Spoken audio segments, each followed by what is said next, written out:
தெய்வநூல், தமிழ்மறை, முதுமொழி, திருவள்ளுவம், உலக பொதுமறை, முப்பால், வாயுரை வாழ்த்து, பொய்யாமொழி, பொதுமறை என பல பெயர்களால் குறிப்பிடப்படும் காலத்தால அழியாத திருக்குறளை பத்தி பார்க்கலாம். திருக்குறள்ல குறிப்பிட்ட மதத்தையோ அல்லது கடவுளையோ பற்றி பேசுவதில்லை. திருக்குறள்ல உயிரெழுத்துக்கள்ல பயன்படுத்தப்படாத ஒரே எழுத்து ஔ. திருக்குறள்ல 14,000 சொற்களை பயன்படுத்திக்கிறாங்க. அந்த 14,000 சொற்கள்ல 42,194 எழுத்துக்கள் இருந்திருக்கு. திருக்குறள்ல பனை மரம் மற்றும் மூங்கிலை பத்தி குறிப்பிட்டிருக்கிறாங்க. இது மனிதர்களுடைய வாழ்க்கை அம்சங்களை பற்றி குறிப்பிடுது.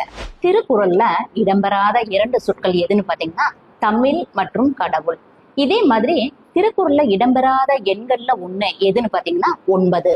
திருக்குறள்ல குறிப்பிட்டிருக்கிற ஒரு பழம் எதுன்னு பாத்தீங்கன்னா நெருஞ்சி பழம். அதே மாதிரி விதையும் குறிப்பிட்டிருப்பாங்க. எதுன்னு பாத்தீங்கன்னா குன்றிமணி.